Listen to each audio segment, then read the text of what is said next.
What's happening, guys? Welcome back to TRHS Sports.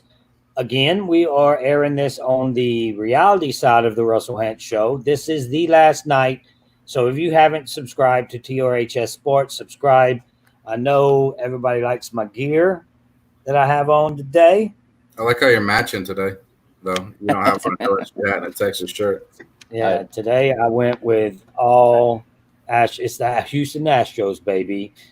If you know anything about me on Survivor, I use that line. So today we're talking about tight ends and defenses. Now, again, guys, if you haven't subscribed to TRHS Sports, this will be the last time we come on and talk.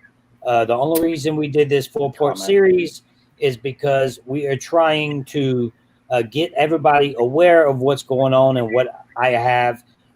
We have two different YouTube channels, the sports side, and this is the reality TV side. This is airing on both channels as we speak. So this will be the last time. Now, I'm not saying we're not going to come on there and show you our wins and things like that. Lately, what was that? $800 last week. Yesterday was $600, right? Right. $800 before that, and NASCAR was $1,000, right? Was it $1,000? NASCAR was around 600. Okay, 600 on NASCAR. So you guys listen to us. You might win a little bit of money. This is football. We're just introducing football. We're talking long fantasy, the long season. Very rarely we're talking long season. Most of the stuff is daily football, daily basketball, baseball, even golf. Today, I actually won $100 and something bucks in golf. I don't know how that happens, but it happens. Golf. What happens is people focusing on different things. You know, I'm listening to things, watching things because nothing else was available. So actually, the fantasy world is starting to learn how to play NASCAR and golf because that's all we was getting to play at that time. You know, so now it's everything starting back. So we're into it. We're talking tight ends. Me, I love tight ends. I love this position. They're just big, fast, and strong these days. We'll go ahead and start with you, Cameron. Give me your number one tier, someone that you wouldn't be afraid if it's a 12-person fantasy league to pick first in the draft. Is that possible that you will pick a tight end first in the draft? No, I never draft a tight end early, ever. So I've never Things had. have changed, though. I just don't do it. In my top two tiers, I've had two of these guys in all my years of fantasy. Two. And that's just because one of them, it was his rookie year, and I knew he was a stud athlete. And the other one is because he's a receiver playing tight end, and I knew nobody was going to know his name the year I got him. So that's the only reason I have these guys. Typically with tight ends, if I don't get a top 3 or 4 tight end, I go all the way down and get the value tight ends. And I'm never brave enough to take a tight end in the second or third round like most people in my leagues are. They'll take a second or third round tight end. I just don't do it. It's not how I design my teams. It's not how I strategize drafting. But if you do it, I don't fault you for it. It's just not what I like doing in my teams. How about you, Josh? What do you think about picking a tight end in the first round? Me and Cameron are on the same page. Like literally, if what I was going to say, he honestly said exactly what I would say. Like I don't fault anyone. Like there's people that have taken Kelsey in the first round, definitely in the second round, and they do well in year-long leagues. I'm not one. Like I kind of wait, like Cameron said, and I like taking two value tight ends. Like last year, I hit on Darren Waller a lot because I was really high on him after watching Hard Knocks with the Raiders and with Gruden. So I hit on Waller in a lot of drafts, and some years it pays off, and some years it doesn't. So I mean, it can pay off because also you can hit on running backs. Like we talked about running backs and receivers in different spots. Yeah. But like, I mean, if you have Travis Kelce, you can't really go wrong. Well, I'm not going to hate on Travis Kelce. For me, I have won my league 2 years in a row by picking a tight end in the second round, and it was Travis Kelce. First year, I killed it because I was killing it with him all season long. Yeah, I mean he's a good pick. I'm not willing to draft him that high personally. So when do you think it's best to draft a tight end? Oh, these tight ends that were about top tier tight ends. For me, I think there's 3 top tier tight ends. It's pretty much 2 top tier, and I think Zach Ertz is like 1A. Like I think personally, Kelce and Kittle are the top, and then Zach Ertz is 1A. Like if I could get Zach Ertz in the 4th round, that's like where I'd be, but he's going to go higher in most 12-team PPR leagues. So for my play, I don't fault people, but kind of like Cameron was saying, my own thing is I like getting 2 running backs and a receiver, or 2 receivers and a stud running back and stud receivers. Like I like loading up on that position because I feel like, and I actually think this year there's a lot of value at tight end, like between 10 and 20. Not that there's no one that jumps off the table like, oh, this is going to be 100% a stud. But I think there's like, if you get 2 guys even through 10 and 20 and you draft well before that, you're going to set yourself up well in a year-long league. Yeah, and I'm sure we'll talk about a lot of these guys, I'm sure. I think I've got 17 tight ends listed. 17. Mm-hmm. Like it's, So I've got the same in different like levels of it too. Same thing. would you consider, it's obvious we're going to be talking about Kelsey and Kittle. Those are tier 1 tight ends. Would you consider anyone even close to them too? I think Ertz is like 1A to the tier 1, but he's not elite fantasy wise that Kelsey and Kittle are. Like Zach Ertz is number 1 option in passing game in the Eagles offense, no doubt. Like whether it's Wentz, whether it's Foles, whether it's freaking Jalen Hurts, they're going to get Zach Ertz the ball, whether he's, you know what I mean? Especially it's going to be Wentz, but Zach Ertz is 1A. So he's still going to get such volume. Like he had over 1,000 yards 2 years ago. He had 916 last year with missing a game. He gets between 7 and 9 touchdowns, like 80 catches. 2 years ago, he had 116 catches in PPR. So again, he's a beast. But I would still Kelsey, Kittle, and then Zach Ertz is close, but he's not. For me, those are the top 2. Then Zach Ertz. Yeah, I've got the same 3 in the same order, and then I've got one more in my top tier, Darren Waller. I've got him there just because he's a target monster. Derek Carr doesn't really attack down the field. He's going to pass to his running backs. He's going to pass to his tight end and let them do the work. That's just why he's up there. If Waller was on any other team, I'd put him on probably my 2nd tier, but just because he's with Derek Carr, that's the only reason. Yeah, and he's a receiver tight end. Yeah, he runs a 5.440. He's a beast. Yeah, he is. He's fast. And again, the only thing that held him back from being top he was up there last year. He only had 3 touchdowns, but I think that will go up because he's a matchup nightmare. They'll get him the ball. It also the Raiders aren't very good, or at least we don't on paper. They don't look very good, so they're going to be behind. And and in that conference, that division with Mahomes, I mean, you're facing literally Denver's going to have an explosive offense now. The Chiefs, you know what I mean, and still battling with San Diego, so they're going to be throwing the ball. And Waller, even last year, I remember being in shootouts, Waller gets a lot of catches. He could get his volume even in the 4th quarter, and that's all that matters in fantasy. It doesn't matter if your team it doesn't matter if the Raiders win or lose. If Waller has 8 catches for 100 yards and a touchdown, you win. So that's all that matters. What I hate about fantasy football, like the DFS parts, is when you have the Raiders on your team. If you have a piece of them, you've got to wait until the late game for them to just disappoint you.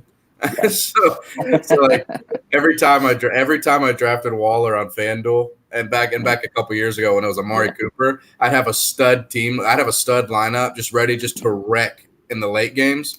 And the Raiders would just fall apart, and I wouldn't do anything. But it's funny for me. The 4 o'clock games are always my go-to where I make more money, like just the slates, because I do like sometimes I do better with like the 3 or 4 game slates and just like clean up with like in the 4 o'clock area. Yeah, I like with Kittle and Kelsey. Those 2 to me are tier 1 tight ends. But when you talk about Ertz. I put Waller in the same category as Ertz. I think Waller is this year. Last year we didn't see much because he just became. It wasn't a thing until they seen how talented he was. They knew it, but once he started, progressing as the season went along, we seen this guy is something else, and I think that's going to start from day 1. First fantasy game. If he's cheap. That's the one I'm picking. And I think Waller can easily get 100 catches. I mean, he had 90 catches last year, and like you even said, Russell, like it took a couple games to get him going, and he's going to be going from game 1. So he could easily have over 100 catches. He had over 1,100 yards last year. He only had 3 touchdowns. I mean, even if he doubles that to 6, it's a huge jump. That's 18 more points, what I mean, season long. So I think Waller, I agree with you. I'd have Waller right around. I'd still have him right below Ertz, but in the same tier, though. Ertz is a wide receiver. Ertz is their Yes. wide receiver. He's their basically top. their wide. Yeah. Yeah, and pretty much Waller's probably there. I mean, depending on what Ruggs does as a rookie, I think Waller's their top passing option in the Raiders offense. I think they're going to depend on Waller a lot this season. Mm-hmm. And obviously, like Cam was talking about, that's Derek Carr is the type of quarterback that wants to throw to his tight ends 5 yards, 7 yards down the field. Okay. All right. So we talked about obviously the first two tiers, Ertz and Waller. What'd you think about Marquis Andrews?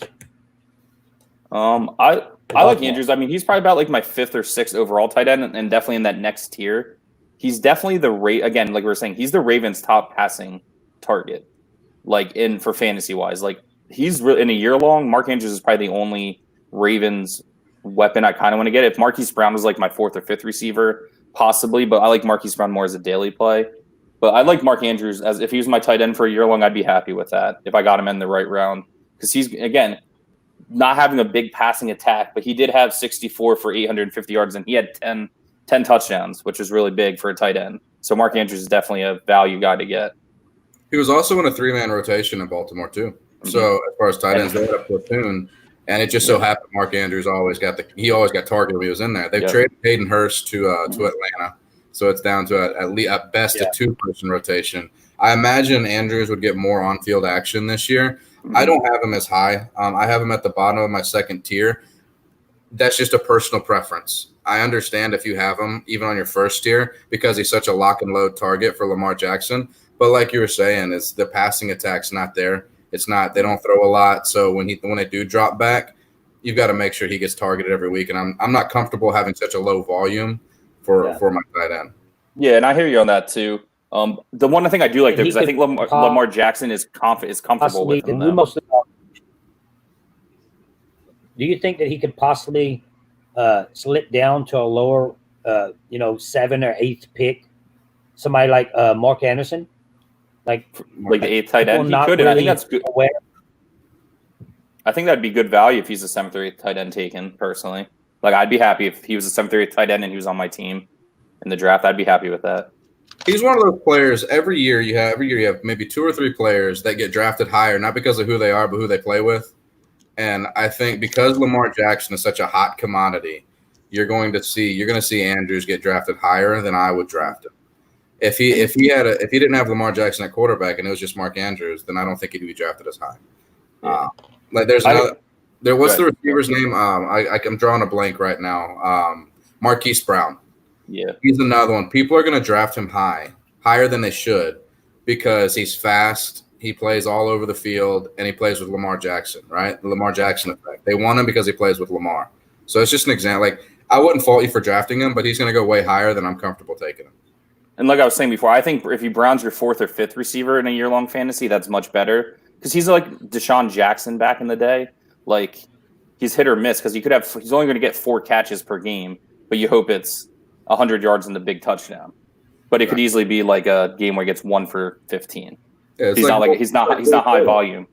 It's Will Fuller, right? Every week there's gonna be 1 week a year where Brown goes absolutely nuts for like 150 yards and a couple touchdowns, maybe 3 touchdowns, and then he's gonna be riding that high for the whole season, right? So Well, anyway, but that's a receiver, so we're not even. Yeah.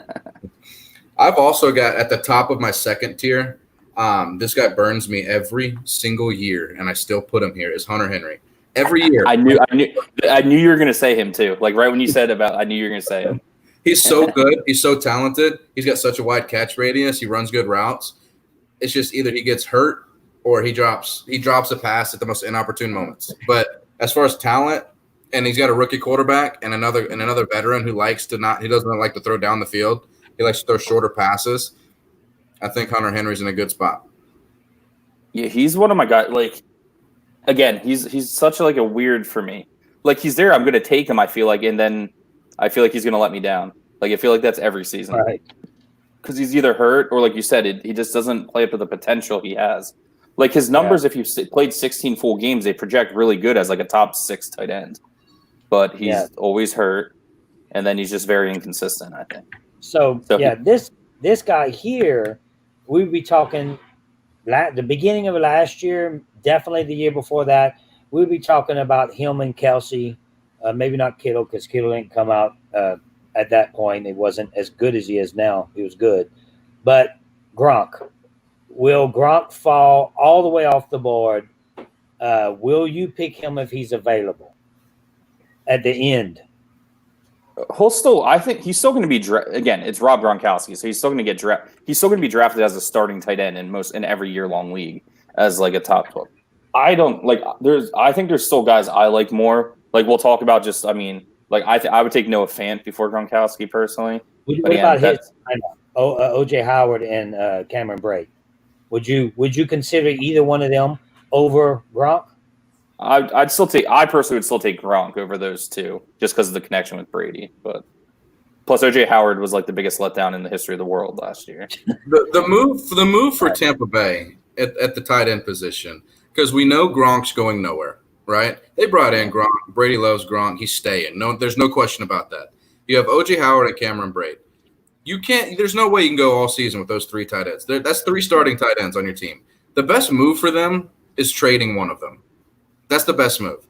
Yeah. So if you were to have Brate or Howard, I would only draft OJ Howard. I would trade OJ Howard. I would keep Brate. I think he saw some value too to get something like a mid-round pick. Like a team should trade him, and that'd be good for Howard. I just don't like Arians' offense, like we talked about one of the other episodes, Cameron. Like it's not really tight end friendly ever. I mean, it might be different with Brady because Brady and Gronk, but just like Arians is still playing the same offense, him and Leftwich, and it's never been tight end friendly. Fantasy wise, it's never fantasy wise been tight end friendly offense. But they're those players. Those are two players to where if they get traded, they could get traded into good situations. And if you have them, if you stash them with one of your last 2 or 3 picks, that's a good move, right? You just hold on to them. It's not like handcuffing a running back. One of them's going to get traded. I got a question for you. You're the GM for the Dallas Cowboys. Do you take OJ Howard over Blake Jarwin? I hate to say this, but yeah, at this if OJ Howard's the starter, if both sides are equal and OJ Howard's the starter every down, yes, I take OJ. Why wouldn't they do something like that? Like a Dallas get OJ Howard, he would be a stud at the Cowboys. I'm not a Cowboy fan. They paid a lot of money. Not a Cowboy fan, but still, I'm just in the fantasy world. And that's what we talk. If the Cowboys would take OJ Howard, then they would scare me. They would immediately, to me, because I hate the Dallas Cowboys. Who likes the Dallas Cowboys? They scare me in fantasy more than real life as an Eagles fan. Yeah, so it would scare you even more with OJ Howard, wouldn't it? Oh, I think so, because the Eagles can never cover the tight end anyway. Maybe they listen to this and they get out of that contract, pick up OJ Howard. They're tuning into us every week to see what they should do. Sometimes it's common sense, and they don't do it. If Jerry's watching, he needs to have us on the yacht. I'm all for going on the yacht. yeah, the party yacht. Yeah, that's what I want to be doing.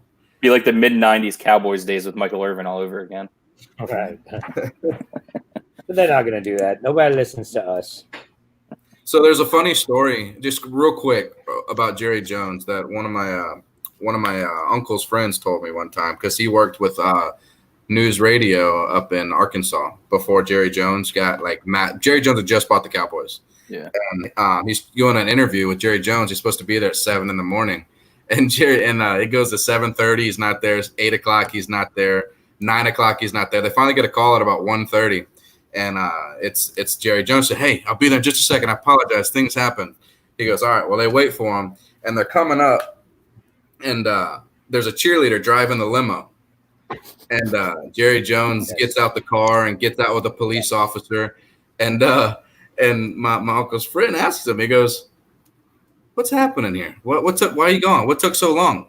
He goes, "Well, you see, what happened is we got into Hope, Arkansas, and I'd had a few too many drinks and decided I wanted to drive the limo, got pulled over, and I got told I was going to get a DUI. But I gave the nice officer some season tickets to the Dallas Cowboys games, and he hopped in the back, and we had a few drinks together, and the cheerleader drove us here, so we're here. So let's do the interview." I was just like, sounds very Jerry.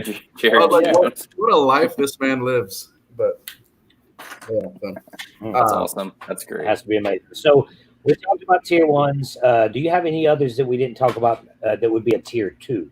Because all I see left is a bunch of tier. Someone that has huge potential. It's almost like Hunter Henry in a way. I think Evan Ingram has literally top 5 potential to be a fantasy receiver or fantasy tight end, even though he's pretty much a receiver too. Like I told you, I'm really big on the Giants offense with Daniel Jones. If Evan Ingram's healthy, he has high. Again, he's another one that I just always draft because you see it. There's weeks that you really see it with Evan Ingram, and then he burns you. So that's why you get like Noah Fant. New York. Do they even like him in New York? Because I don't feel like they hate Evan Ingram. I mean, he's such a star athlete, and they need to get him the ball more. I know he's had a couple of injuries, but I don't think they like him up there. I don't think they think he fits in, and he should fit in everywhere because he should be easily a tier 1, pushing the second or third best tight end in the league, easily. The problem is like his injuries. I mean, he had he played 8 games last year, and he played 11 2 years ago. But when he's healthy, again, when you look at his numbers, if you factor him out to a whole healthy season, he's a top 5 fantasy tight end every season. Yep, and he's a matchup nightmare. Like he plays in the slot more than he even lines up at the tight end spot. Which is pretty much tight end position anyway. That's the tight end position. Who was in place for him when he was hurt? Rhett Ellison. Rhett Ellison, I believe. Yeah. He scored a bunch of touchdowns though. I remember he'd be like dirt cheap on for dailies. He was like 2,500 throwing a cheap tight end for a touchdown. Yeah. Then all of a sudden, who's the tight end for Miami? He just popped out of nowhere and started scoring touchdowns. My boy Mike Gesicki from Penn State. Yeah, Gesicki. He had a good finish to last year. I mean, I think he has a lot of. He's a freak athlete. He's another freak athlete. Like he was an all-state like volleyball player back in the day. Just a freak athlete at Penn State. He's 6'6", can catch the jump ball. Yeah. Again, another guy that has high top 12 potential to be a starting tight end in a year long. Is this going to be a thing where every video you get all happy and excited, talk about Penn State guys? Yes. And then they'll let you down besides Miles Sanders and Barkley. You got to plug Northeast college football, man. Because at the end of the year, we start seeing tight ends step up. Like at the end of the year, we start seeing people we'd never heard of, like Noah Fant come in there, do a good job for Denver, Gesicki or whatever his last name is. We start seeing those type of tight ends do a good job. Then all of a sudden they're in the tier 3 when it comes up to next year's draft. Yeah. Who surprised you guys last year that you would put in a tier 3 this year? The biggest one for me, if you don't mind, Cam, I'll take it. When he got opportunity then, once Gerald Everett went down, Tyler Higby was one of the best tight ends in fantasy football the last half of the season. Yeah, I know. I agree with you, Cameron. I'm avoiding him this year, but again, he was an example last year. But I'm avoiding him this year. But last year, Tyler Higby finished like a top 9 fantasy tight end because he played. You know, I mean, it was another situation where they just played Gerald Everett a lot, but Tyler Higby played. He was getting like 20 fantasy points a week the last like 4 or 5 weeks. I think that will be the biggest mistake in fantasy football that people make. The biggest mistake is people from the midseason to the end season that get reps and get yards and touchdowns because of injuries to the previous player are always overdrafted the next year. And people make that mistake every single year, right? Higby's one of those guys for me. I like Higby. I think he's a great player. Is he this tight end 5, tight end 6 range that he's going in, or 7? No, he's not. And that's why I don't like him. I think he's a great player, but I'm not drafting him in my top 15 tight ends. It's also opportunity too. Gerald Everett's still going to play. Like what I was going to say with Higby, the 2 tight ends, like I'd really take a lot higher. And Cameron, I know we touched on it before. Like the 2 Iowa tight ends from college. I like Noah Fant, and I know I'll let you talk because I know you're big on Hawkinson, I believe, this year, correct? Yeah. Like I think they're both the 2 that could take a big steps. Those are 2 to target if you're not going to take a tight end early. Those are 2 of the best value tight ends I think to get to be tight end 1s this year in year longs. Noah Fant and who? And TJ Hawkinson from Detroit. Yes. Yeah, they both played together. It's when they both played at Iowa together. Yeah, I have them both next to each other, 8 and 9. TJ Hawkinson and Noah Fant. Yeah, I mean, I wouldn't argue with that. I think Fant's going to have a big step up this year, too. They've got a quarterback who doesn't mind throwing the ball, and he's an athlete who can stretch the field. I think Denver's offense is going to be fun to watch and fun for fantasy. Like, I think Denver's offense is one – I mean, it could be low matchup based, but I think the prices are going to be a little low early in dailies where, like, Denver players the first couple weeks will be very good values in fantasy football. And your Philadelphia Eagles, They must be killing it with their tight end's first name. I mean, how do you get a tight end named Dallas? Let me rant about this. Let me rant about this. I know you're going to. Go ahead. I know you're going. All yours. This kid was named Dallas Goddard because his family are diehard, devout Dallas Cowboy fans. They named him after the Cowboys. The Cowboys are going to draft him. Yep. And Philadelphia trades up to one pick before Dallas to take Dallas Goddard. Yep. Let me tell you, that is I hate the Eagles. I hate them. Like it. But do you think he's worth it though? Do you think he's that good to where he really is that good? He really is that good. He's really that talented. But you think that he will be tight end one ever? Yes, because honestly, even though Zach Ertz is one of my all-time favorite players, I think the Eagles are going to trade Zach Ertz next offseason. Just how the contract's set up. They're going to trade everything? Yeah, just how the contract's set up. Because the Eagles have the worst cap situation going into next season with like already with money. Yeah, Dallas, I think Goddard's the top 5 tight end if he's the number 1 tight end in the Eagles offense. If Ertz isn't there in fantasy. Let's say Ertz gets COVID for the first game. Goddard would be like $3,000. Put all your money on that. 1,000%. Look, I have the numbers in front of me too. This is playing as playing its tight end too. He had 87 targets, 58 catches, 603 yards, and 5 touchdowns. Playing with one of the best tight ends in football. That's still borderline fantasy 1 tight end numbers in a 12-team PPR league. I streamed that last year a couple of times. Yeah. So, like, he's really good. He's super talented. And I love the story. Cameron nailed it in the head and it makes me even happier. That I mean, they don't hit on the receivers, but you need the 2 tight end sets. And, I mean, that's the matchups that the Eagles kill the teams with. How often do they play him? How often is he on the field with Ertz there? A lot. They play 2 tight ends all the time. Like, I mean, besides Norm, but he plays 90% of the offensive snaps, probably between 80 and 90 every game. So he's another wide receiver. Yeah, pretty much. He's a red zone guy. Yeah. Yeah. Like I said, he's big too. He's another dude. He's like 6'6", even though he got knocked out in the bar a couple months ago. But he's a big dude. What do you guys think about Pittsburgh now having Eric Ebron? He's one of my fades. He's one of my absolute fades. He's one of your fades. Yeah, I won't have any Eric Ebron. Do you think that they don't throw to their tight end? Is that why you don't like them? Good, Cam. I mean, they do. They do a little bit. Not a whole lot. Roethlisberger's always been a guy that attacks way down the field. Ebron gets down the field, but he drops too many passes. He's lazy on a lot of his routes. He's had one great year, right? And that was when they had in Indianapolis, and that's when they had absolutely we'll hit that too. But they had absolutely nobody on that Colts team that could play. They were running out there 3 tight ends. They had. Does anybody here know who Mo Alley Cox is? Unfortunately, I do. But so he was a basketball player. Had his year when that was the backup leading receiver almost for them. Like that's how there was nobody there for Ebron for him to have that year. And he had 13 touchdowns, which is crazy for a tight end. I mean, Eric Ebron's been one of the most overrated players his whole career, besides one season. Mm-hmm. Really, he was a top 10 draft. If you're a top 10 draft pick as a tight end, you need to be a stud, and he's not. Again, I agree with Cameron. I'd fade him this year. Maybe a couple daily matchups, depending. But again, even like Big Ben had Heath Miller for all those years, and he was never a fantasy stud. He was kind of like that solid, like borderline fantasy 1, higher end backup tight end.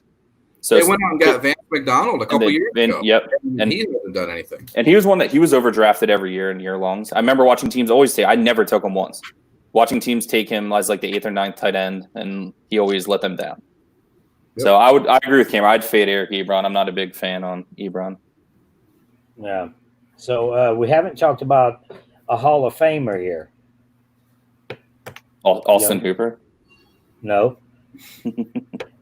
Hall of Famer. Come on, Jason Witten. Jason Witten. Well, he is a Hall of Famer, but I'm talking about Greg Olsen.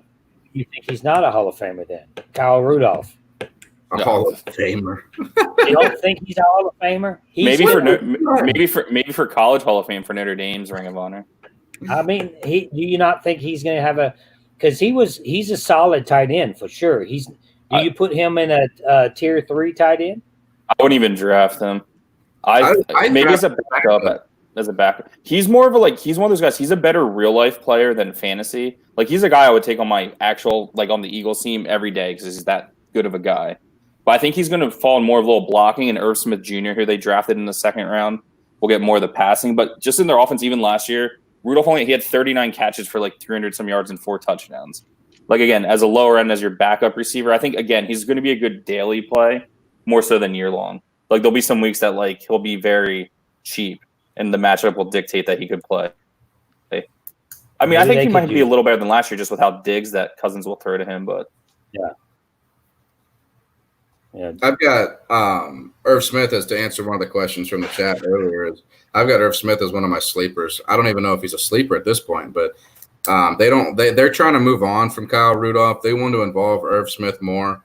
Irv Smith's a good athlete. He catches the ball well. He had a few great games last year. I think you give him a full workload, he could easily, for me, be a top 12 tight end if they gave him a full workload. Because I agree with that. I like Irv Smith. Talent-wise.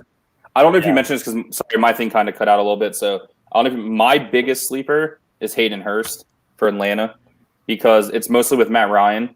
I think Hayden Hurst, another one just stuck in that 3-person rotation. Hayden Hurst was a first-round draft pick as a tight end, which meaning you should be pretty freaking good.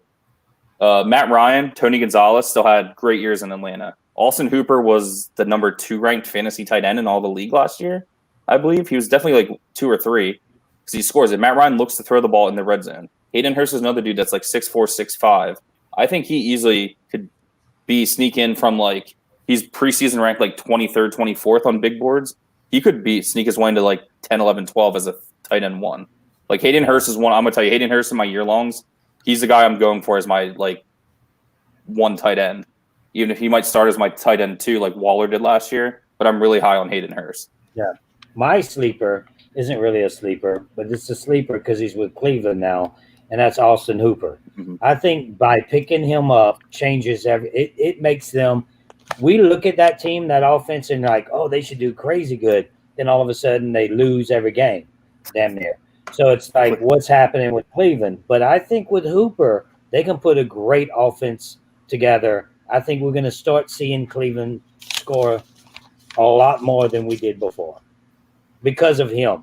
And it doesn't have to be thrown to him for it to be effective. So, you can't double team him and double team everybody and watch the run at the same time. These guys are going to get open, and I think it's going to be a lot of points for that team. If Cleveland's offense doesn't do well this year, I mean, when are they going to do well? They are, on paper, they are filthy. They have 2 of the best running backs. If they don't, they have Landry, they have Hooper. Yeah. They still have David. And I thought Njoku was going to be a really good player. I think he still has a lot of great talent. He's another one. Put him on the Cowboys. Once they signed Hooper, I'm sure Cam would like Njoku on the Cowboys with that talent. Yeah, if they don't this year, if they don't, then we know that a coach can literally tear down a football team. It's anybody. They might question Baker Mayfield. Baker Mayfield's. Who knows after this year because they brought in Stefanski. If Mayfield doesn't get done this year, Stefanski might be I want my own guy already. That's crazy to say, but who knows? Cleveland's a fire, man. They've ruined careers in Cleveland. We haven't talked about the ageless Jared Cook. He's actually, everything I've seen, he's still a top 7, 8. He's projected top 7, 8 tight end still because but I won't. Yes. He's one. He no does better than I think. Yeah. No matter how much you don't like Jared Cook, every single year, no matter who he plays for, he kills it. He just does. How? I don't know because it looks like he's barely running. I'm how can you not go at this guy? He's not even. It's crazy. He saw what do they call him? He's speed walking. He had 9 I think he's very touchdown dependent. And last year it helped. He did have 9 touchdowns last year. But again, Drew Brees, they do throw to tight ends in the red zone. They definitely, because they also look at Josh Hill scores 5 touchdowns a year and other random freaking players. The Saints pull guys out of nowhere. They're going to throw to freaking Taysom Hill's going to catch touchdowns probably. So, yeah, but that catch Green Bay Cooks. Yeah. Oh, I remember. Yeah, I think it was against. Was it against an NFC East team in the playoffs? Unbelievable. Yeah, I think it was against an NFC East team in the playoffs a few years ago. Oh, you're talking about when Jared Cook caught that? Cook. The Packers are our nemesis in the playoff. Yeah. We got robbed of a Super Bowl win. The Dez non-catch. Okay, let's just. I know this is off topic, but can we agree that that's a damn catch? Well, That's a catch. last year, it's a catch. It's a catch. I remember the whole time like that's a catch. But the sad thing is the rules at that time for some reason it wasn't. Still with the rules. If it was last year, it's definitely a catch. Oh. It's still with the rules. It was a catch. I read the rules. I looked at it over and over, and I said he made a football move by moving the ball, by extending himself to try to get that touchdown. That's a three different football moves. Yeah, it was bad. I mean, I didn't mind because I hate the Cowboys, but it was pretty messed up. It was a touchdown. It was a touchdown. I wish somebody could be like, we failed. Well, I was like, do you remember?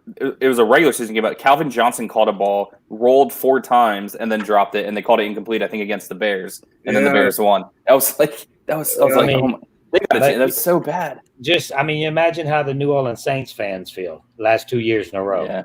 It's like, okay. Let's also address this. I give them one of the years. The second year, Drew Brees threw an interception, and they had the ball first in overtime. So I don't want to hear it from Saints fans about how they got screwed. It's also why Sean Payton's a little overrated for how good he actually is. Hey, that's going to be the next Dallas Cowboys head coach after Mike McCarthy's done in about 2 or 3 years. So probably though. Oh, I don't hate Sean Payton. I just think he's a little overrated for how much love he gets. Okay. All right, guys. You have anybody else in your bottom of your third tier, your fourth tier that you want to talk about? Besides, what about Jimmy Graham? We ain't talked about him. He's with Chicago now. Is he done? Jimmy Graham. Who's that? He plays for everybody. He was on a milk. I have no idea where he's at. The Bears. They have 13 tight ends on their roster. They drafted Cole Kmet and said, "I know Jimmy Graham. No, I'm not even taking him on dailies ever. If he's $1,000, I'm not putting him in. Sorry, Jimmy Graham. It's over. You were awesome for 5 years. If Cole is hurt and he's $1,000, I'm putting him in every single lineup. If Foles, if he's 500, I'll play him. There was a time, so there is a price. There is a price that I'd play him. I was playing fantasy base. I was doing DFS and baseball, and Chris Davis just strikes out every time he goes up to the plate.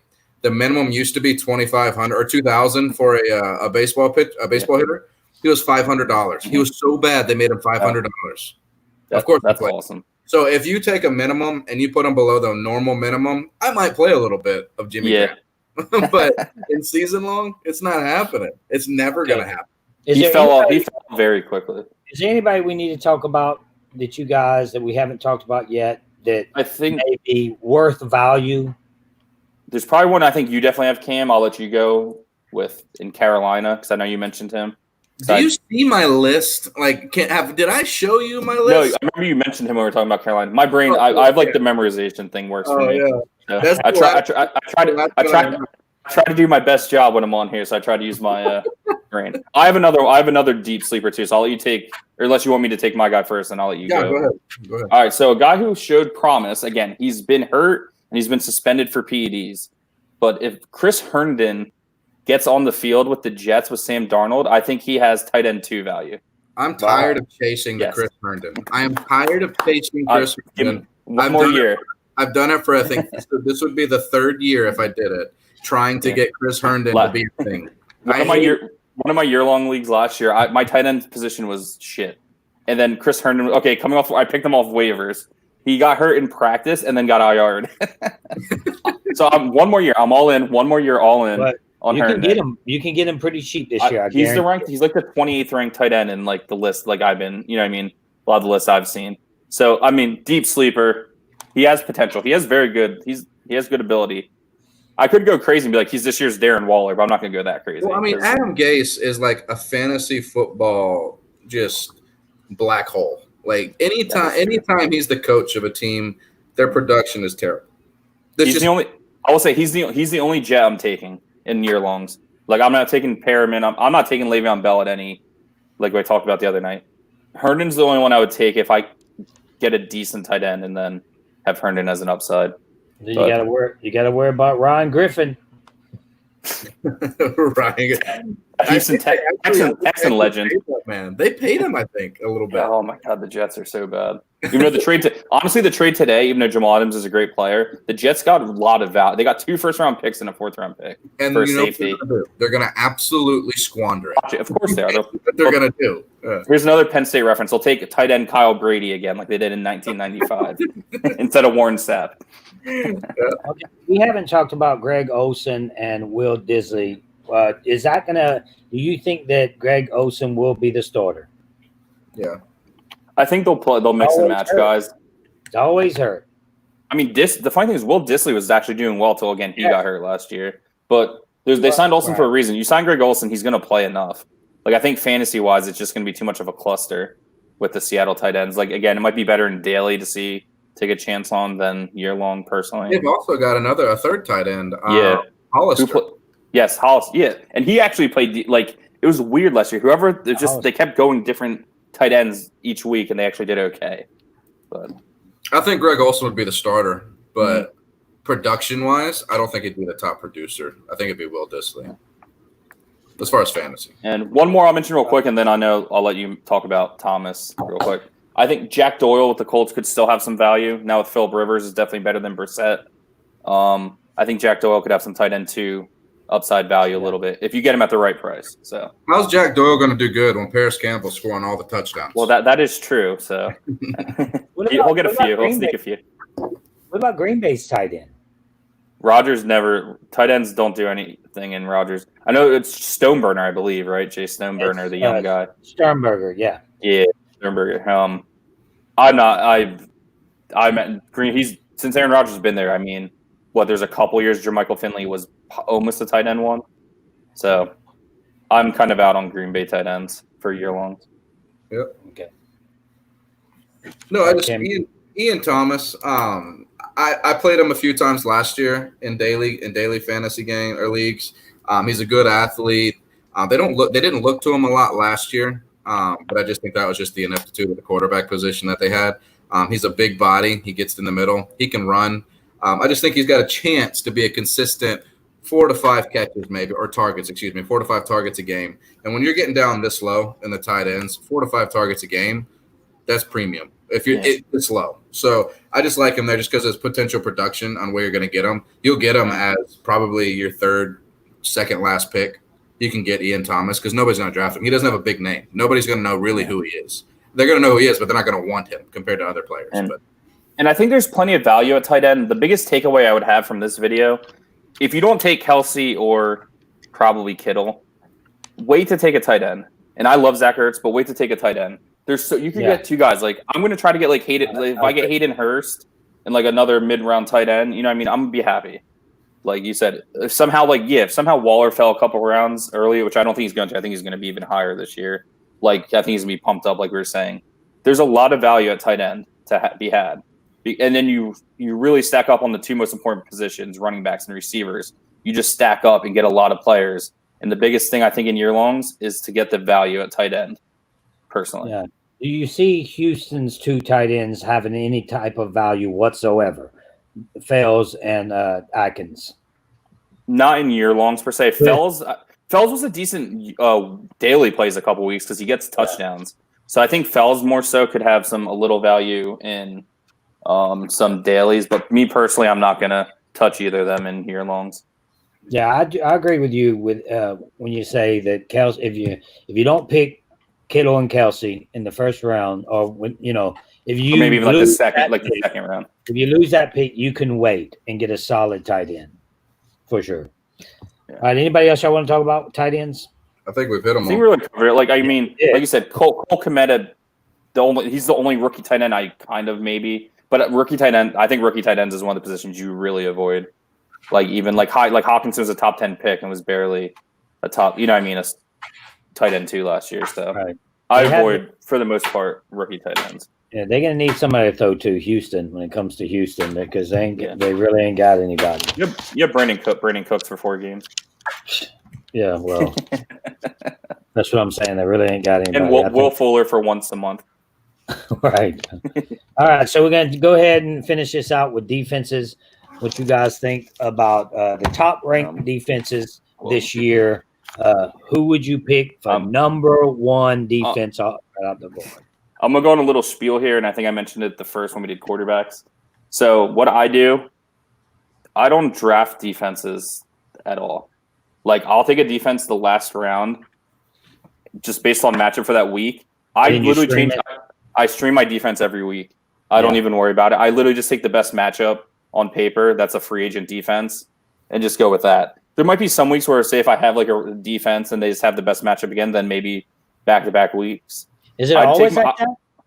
Always? No, I always try to take, I would try to get the Ravens defense, the Seahawks defense some years, but to me, it's a waste where I can, instead of taking a defense, in the 10th, 11th, 12th round for some crazy reason, like I said, I literally rather take load up on rookie running backs to have a chance to maybe get some carries or some other fourth or fifth wide receivers.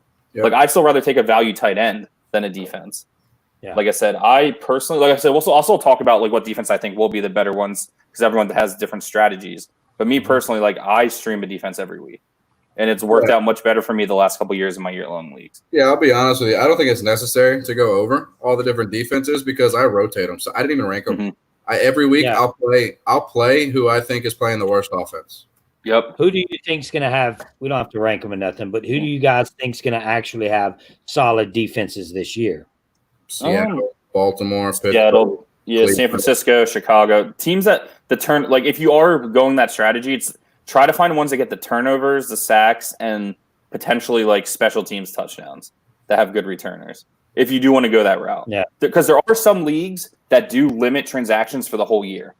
If they cap your transactions for the year, say you can only make a certain amount of transactions each year instead of just unlimited where you could have 100 transactions, which most of my leagues do, and I'm the one that has 80 transactions because I just rotate the bottom of my bench and then change my defense and kickers depending on matchups. Right. So just to strengthen the argument as well, we've already named 9 or 10 different defenses, and in the chat I'm seeing 2 or 3 other ones. So we've almost hit half the league in defenses already. It just it's a rotation. There's no. Chargers is a good name. I like the guy. I mentioned the Chargers. I agree. The Raiders defense or Las Vegas defense or whatever they are now. I might stream them depending on matchup. Yeah. So have you ever played and you were like, I need that defense? Not since I started knowing what I was doing in fantasy, I would say. And, when I first started playing in 2006, maybe 2007, I just assumed you tried to get the best defense until I started reading up more and looking at strategies of people that do better in fantasy and would do well and win money in year longs. I'm all about streaming. 1 week it could be the Steelers. Dude, the next week you could play 1 week I played the Washington Redskins because they played some terrible and the Redskins suck. But they still got 10 fantasy points for me because they played one of the worst offenses. You know what I mean? Jacksonville the 1 week, and they were still a decent matchup for the Redskins. Also, just one strategy thing if you're looking at defenses is try not to look at the offense they're playing as a whole. You want to stream defenses that are going against quarterbacks who throw the ball a lot. The reason is because that's more opportunities for pick sixes and that's more opportunities for sack fumbles. You want the quarterback dropping back. So if you look at an offense and you go, oh my God, that offense is so terrible, but they don't pass a lot and they're a running offense, 2 things are going to happen. One, you're not going to get a lot of action as far as pick sixes, sacks, fumbles. And the other ones, they're going to run the clock down. Mm-hmm. They're going to run the football. They're going to take off 30 to 45 seconds every time, every play, and it shortens the game for you. So you want drop back passes, more plays. And even that's the problem. The Chargers defense, but they play Kansas City twice a year. They play, they play Denver's, which offense is better now, twice a year. You know what I mean? So those aren't favorable matchups. But there's weeks that the Chargers defense, I'm going to be one of the best defenses to play. And the same thing with even the Niners, how good the Niners are, but they have to play Seattle, they have to play Arizona, and the Rams. Those are all good offenses. Yeah. In daily, what I like to do is I'll pick let's say I go with Barkley. It might sound crazy, but I go with the Giants defense because in game theory, if Barkley runs the ball and he's just doing amazing that he's running it down their throat, then they have the ball longer. And having the ball longer means that they're ahead in the score, and they're just trying to run the timeout at this point. So then I kind of go with game theory when it comes to that. and I'll go with that same defense that whoever my running back may be that I think is going to run the ball more. If it's a tough running, like if it's McCaffrey, then it's just all that's really out the window because he's a receiver too. So, but somebody like Barkley, if I pick him, I'll go with the Giants defense. Mm-hmm. No, all right, guys. Well, so, guys, this is the last time we'll be live. We wanted to quickly do this 4-part series on season long. We don't talk season long. We just wanted to do this to introduce the channel. We're going to mostly be talking daily fantasy football, daily fantasy basketball. Those are the two we're going to focus in right now. We're doing a little bit of baseball stuff. If you come on the channel, you can see that Cameron won 800 and 400 the last 2 days in a row. So, and we openly talk about our who we like. So we do that every once in a while. Go ahead. And one thing, Russell, I was going to add, like if you join like the Patreon and you join like the Facebook page group, I don't mind answering questions. Like I said, I'm sure Cameron doesn't mind, you know what I mean?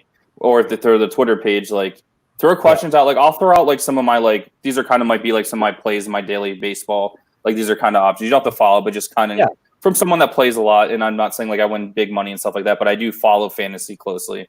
Yeah. And I like the banner, even if you want to discuss back and forth. Like and right now, the Patreon page is the Russell HANTZ Show Patreon page. Because this, I wasn't going to say this, but I might as well say it because the few people watching at the end of the month, we will have a Patreon page for the sports side of it.